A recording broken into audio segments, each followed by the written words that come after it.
Every house on my block got a new antenna last night, by TobiasWade. The antennas weren't installed during the day.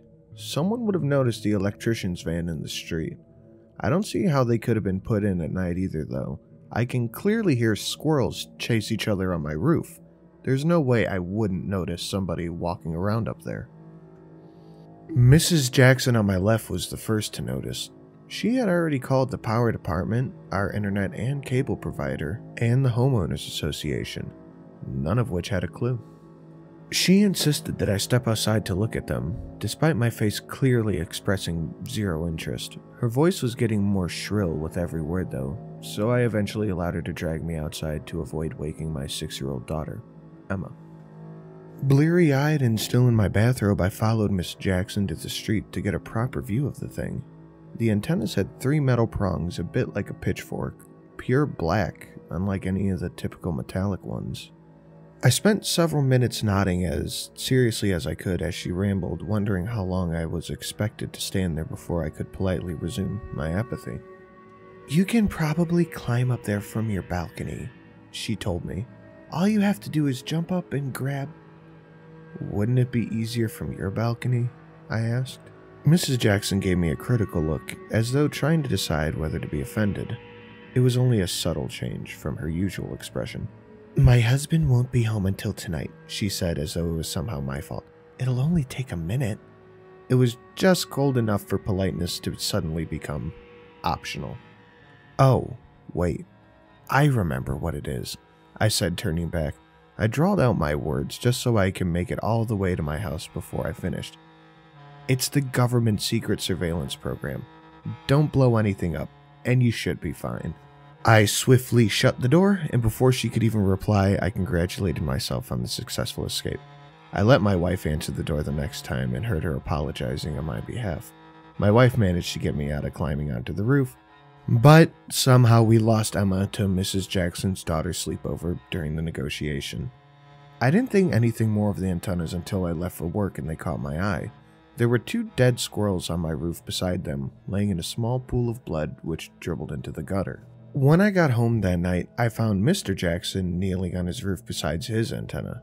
He was motionless and intent upon the thing, staring with such ferocity that I expected him to lunge out and snap it off at any moment. "Hiding from the missus, huh?" I called out to him. "Good spot." He started to move his head toward me, but stopped partway, his eyes never leaving the antenna. Slowly his head returned to its fixed position. I thought he might not have heard me, and I was about to try again when he quite softly said, "Can you hear it? It's like static in your brain." "Hear what?" "Hey, look, while you're up there, would you mind tossing those 4 dead squirrels from my roof?"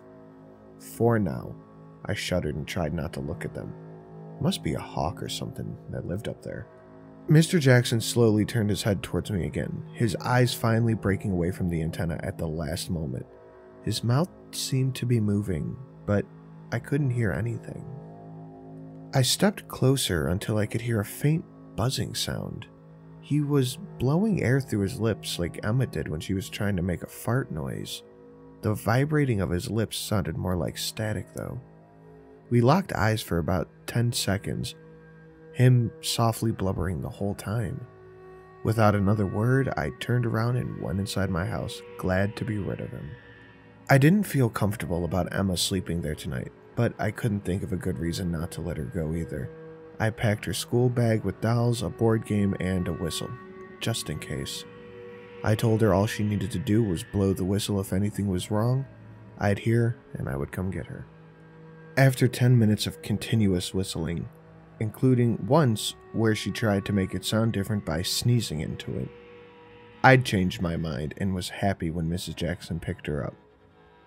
"Did you ever figure out what those antennas are for?" I asked her. She gave me the stink eye. "Government surveillance, no doubt." "Oh, that's nice. You hear that, Emma? You've got to be good or the government will come take you away." "Sounds good," Emma said. "What a horrible thing to say to your child," Miss Jackson sniffled. "How do you get your daughter to behave?" I asked. "Shirley doesn't need to be threatened. She knows good girls go to heaven and bad girls go to hell, and that's all there is to it, Miss Jackson huffed without the slightest sense of irony. We were interrupted by the blast of a whistle. I want to go, Emma demanded. What are we still doing here? I felt slightly sick watching Mrs. Jackson take Emma by the hand and walk away. I watched them all the way until they got to Mrs. Jackson's house. Mr. Jackson was still on the roof, but he turned from the antenna to watch them go inside. It was hard to tell from here, but it seemed like his lips were still moving. I closed the door and took a deep breath. My wife and I had the house to ourselves, and that was reason enough to celebrate. It was freezing outside, but I left the window open all night so I could hear the whistle. My wife thought I was being paranoid, but apparently paranoia is cute when it comes to our daughter, so she let me keep it open. That should have made me feel better, but it didn't. In fact, I felt worse because every moment I didn't hear the whistle made me wonder if something had already happened to her. I'd bothered my wife enough already, though. I kept my fears to myself. I lie awake listening for the static in my brain, for the whistle, for something on the roof, for anything. But the night was dark and still, and little by little I allowed myself to lower my defenses and drift off to sleep. That night I dreamt of falling from a dizzying height as though I was dropped from space. I kept going faster and faster, the wind whipping around me, but no matter how fast I went or how far I fell, I never seemed to get any closer to the ground. I could still hear the wind when I woke up the next morning. It sounded a lot like a whistle. The next thing I remember, I was in my kitchen with 3 police officers standing around the table. They believed that Mr. Jackson had killed his wife during the night. The hushed tone and ashen faces of the police told me not to ask exactly how. Most of their daughter Shirley was found in the living room beside her mother, although they're having trouble finding the rest. Mr. Jackson was nowhere to be found. Thank God that Emma had escaped in time. The police had found her hiding on the roof, clinging to the antenna all night long to keep from sliding off. She must have been suffering from the shock and the cold, they said, because when they found her, she barely responded. She couldn't tear her eyes away from the antenna or reply with anything besides soft static noises she made with her mouth.